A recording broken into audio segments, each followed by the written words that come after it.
دو کام کر لو ہر عبادت کے ساتھ. ایک اس عبادت کی توفیق پر اللہ کا شکر، اور اپنی تقصیر پر، اپنی کوتاہی پر استغفار.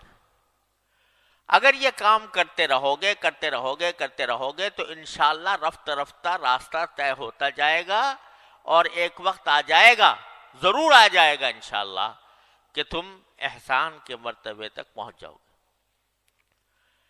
ہوتا کیا ہے کہ غفلت کے ساتھ پڑھی، غفلت کے ساتھ اٹھ کے چلے گئے. ارے بھائی نماز کے بعد ذرا سا ایک اس نماز کے اوپر نگاہ بازگشت ڈال لو.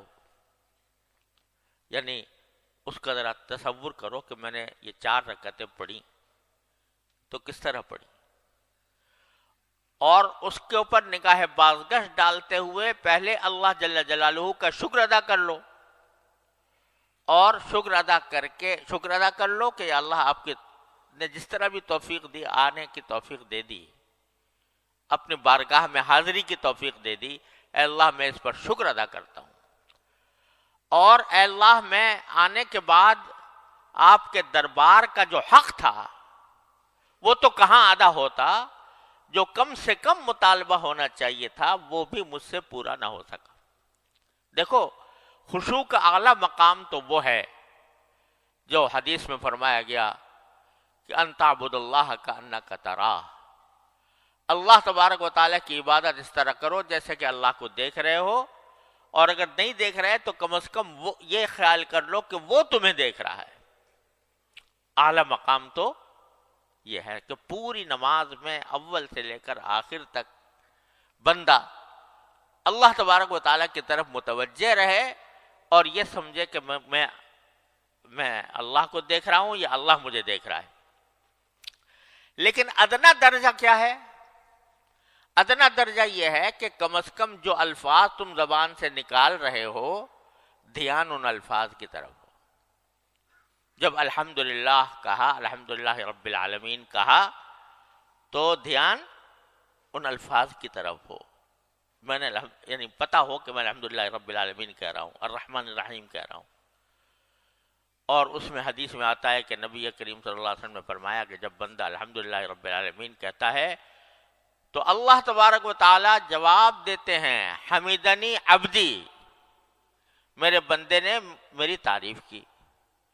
جب الرحمن الرحیم کہتا ہے تو اللہ تعالیٰ جواب دیتے ہیں کہ اثنا علی عبدی، میرے بندے نے میری ثنا کی. جب مالک یوم الدین کہتا ہے تو کیا فرماتے ہیں؟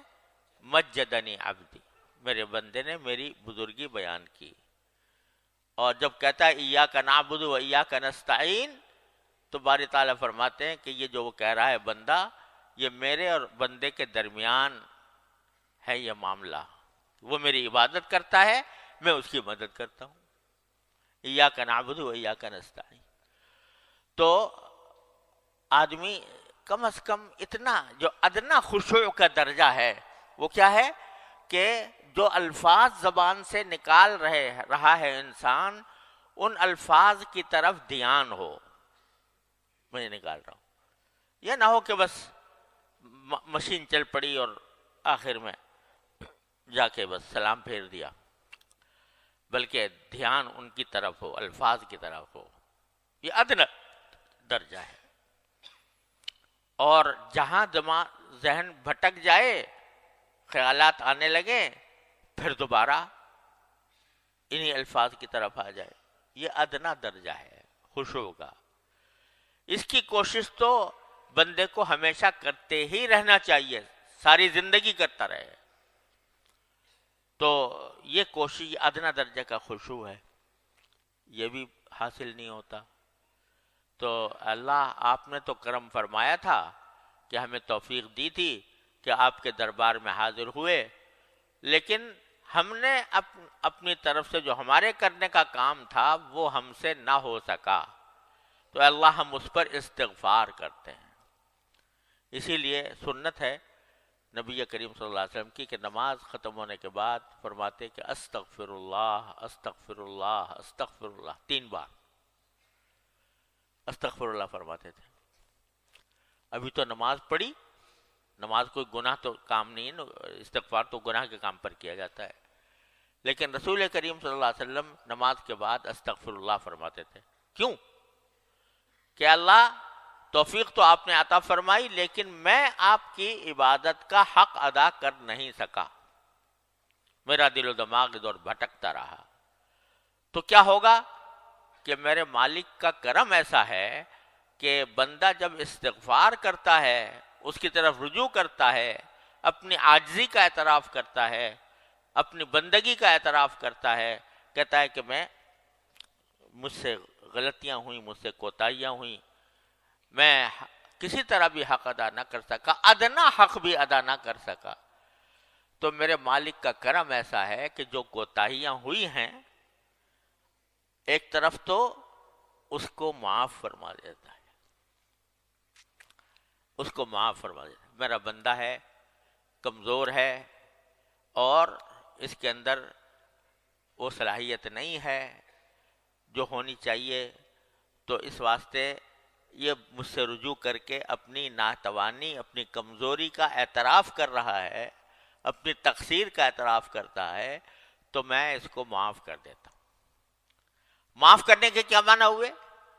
کہ جو کوتاہیاں ہوئی تھیں نماز کے اندر، وہ سب ان کے اوپر خط تنسیخ پھیر دیا اللہ تبارک و تعالیٰ نے. چل تیری نماز بھی قبول کر لی، جیسی کیسی تو نے پڑھی قبول کر لی. جب تو نے ہم سے رجوع کر کے کہہ دیا کہ یا اللہ مجھ سے نماز صحیح طریقے سے پڑھی نہیں گئی، تو چل ہم نے قبول کر لی. استغفر اللہ استغفر اللہ استغفر اللہ کہ تو عرض کرنے کا منشا یہ ہے کہ اس مایوسی کو دور کرنے کا راستہ کیا ہے، اور اس سمت میں آگے بڑھنے کا راستہ کیا ہے. ایک طرف تو حمد کرے بندہ، شکر ادا کرے، دوسری طرف استغفار کرے. شکر اس کی توفیق پر، استغفار اپنی کوتاہی پر. تو میرا اللہ تبارک و تعالی شکر کے بارے میں وعدہ کیا ہے کہ لئن شکرتم لأزیدنکم، یہ وعدہ ہے کہ نہیں؟ کس کا وعدہ؟ ان اللہ لا یخلف المیعاد. تو جب تم شکر کرو گے تو اور دوں گا، یعنی تم نے اس پر شکر ادا کر لیا کہ میں نے نماز آ کر ادا کی ہے، اے اللہ آپ کی توفیق سے اس پر شکر ادا کر لیا، تو اور توفیق دوں گا، اور توفیق دوں گا. اور یہی وجہ ہے کہ جب بندہ نماز مثلاً پڑھنا شروع کیا، پہلے تو نماز سے بھاگتے تھے بچپن میں، جب اللہ تعالیٰ نے پڑھنے کی توفیق دی، پڑھتا رہا، تو کیا ہو گیا؟ اب نماز کے بغیر چین نہیں آتا.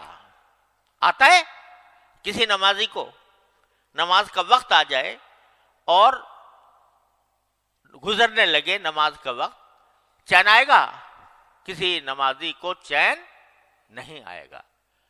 رسول کریم سرور عالم صلی اللہ علیہ وسلم تشریف لے جا رہے ہیں سفر میں، تو سفر میں تشریف لے جاتے ہوئے راستے میں حضرت بلال رضی اللہ تعالیٰ عنہ سے فرماتے ہیں، جو حضور اقدس صلی اللہ علیہ وسلم کے مؤذن تھے، کیا فرماتے ہیں؟ ارحنا بالصلاۃ یا بلال، اے بلال ہمیں چین عطا کر دے، چین دے دے، راحت دے دے نماز پڑھ کر، یعنی نماز پڑھوا دے تو چین آئے. اس کے بغیر ہم بے چین ہیں، ہمارا کسی کام میں دل نہیں لگ رہا کہ کسی طرح میں نماز پڑھ لوں. تو آدمی ایسا ہو جاتا ہے کہ چین نہیں آ رہا. یہ کیا ہوا کہ جو توفیق شروع میں ہوئی تھی کہ اس وقت زبردستی بغیر دل نہیں چاہ رہا، دل گھبرا رہا ہے، لیکن بندے نے اس کی پرواہ کیے بغیر نماز میں آ کے کھڑا ہو گیا. یہ توفیق جو اللہ تعالیٰ کی طرف سے ہوئی تھی، اس پر جب بندے نے شکر ادا کیا تو اس کا نتیجہ یہ ہوا کہ اس نماز کی طرف توجہ اور نماز کی فکر اور اس کا خیال یہ بڑھتا چلا گیا یہاں تک کہ نمازی کو بغیر نماز پڑھے چین نہیں آتا. تو یہ شکر کی خاصیت تو یہ ہے کہ اب شکر کیا تم نے اور تمہیں توفیق دیں گے، اب شکر کیا اور توفیق دیں گے.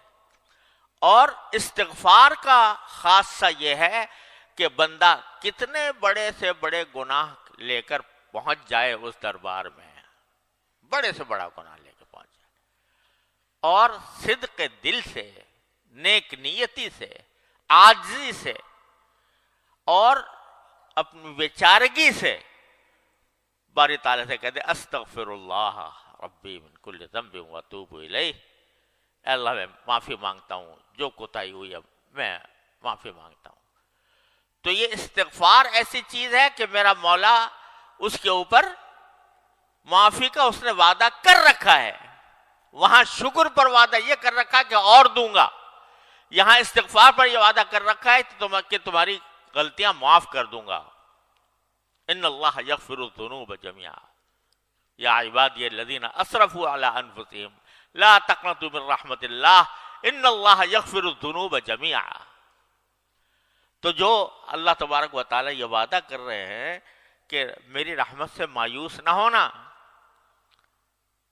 یا عبادی الذین اسرفوا علی انفسهم، اے میرے وہ بندو جنہوں نے اپنی جان کے اوپر ظلم کیا ہے، لا تقنطوا من رحمت اللہ، اللہ جل جلالہ کی رحمت سے مایوس نہ ہونا، ان اللہ یغفر الذنوب جميعا، اللہ تعالیٰ سارے گناہوں کو معاف کر دے گا تمہارے، یہ وعدہ کر رکھا۔ اتنا آسان کام اللہ تعالیٰ نے بندے کو عطا فرما دیا ہے۔ جب شیطان ڈسے، جب نفس کے فریب میں انسان مبتلا ہو، کوئی بھی غلطی اسے سرزد ہو، فرماتے ہیں دروازہ میں نے کھولا ہوا ہے، آ جاؤ، آ کے استغفار کر لو، کہہ دو یا اللہ مجھ سے غلطی ہو گئی، صدق دل سے کہہ دو اور سچے دل سے، عاجزی کے ساتھ، بیچارگی کے ساتھ، عبدیت کے ساتھ کہہ دے بندہ کہ اللہ مجھ سے غلطی ہو گئی معاف کروا دی، یا اللہ مجھ سے غلطی ہو گئی معاف فرما دی، کہتے ہیں سب معاف کر دوں گا۔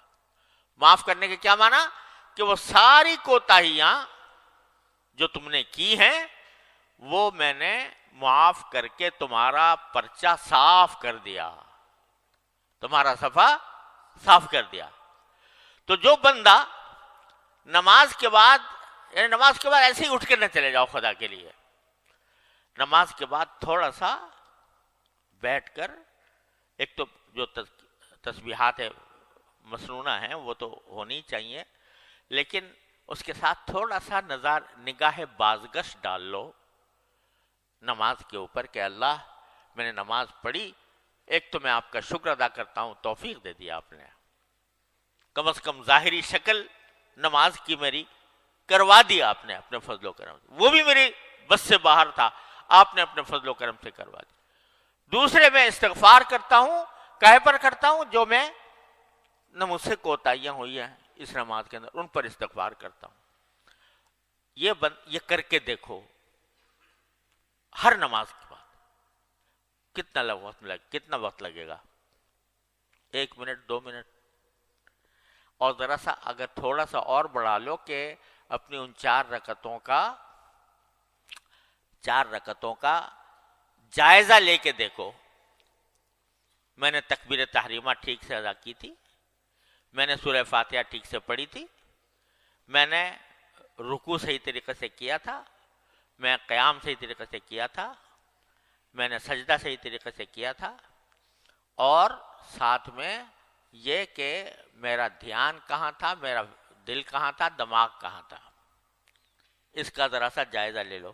تو بہت ساری جگہ پر تمہیں نظر آئے گا کہ یار یہ تو نماز تو پڑھی بے شک، لیکن مجھ سے نہ الفاظ کی طرف دھیان ہو سکا، نہ اللہ تعالیٰ کی طرف دھیان ہو سکا۔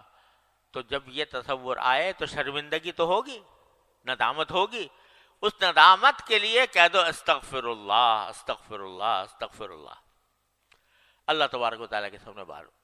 تو ایک طرف حمد شکر، ایک طرف استغفار، یہ 2 چیزیں مل کر تمہاری اس نماز کو پہلی نماز سے بہتر بنا دیں گی، اور جتنا زیادہ کرو گے، روزانہ کرو گے، ہر نماز کے بعد کرو گے، تو انشاءاللہ دیکھنا کہ اللہ تبارک و تعالیٰ کی طرف سے رحمت کا معاملہ ہوگا، اور پھر آئندہ تمہارے نماز کے اندر جو خشوع ہے اس کی مقدار بھی انشاءاللہ بڑھتی چلی جائے گی۔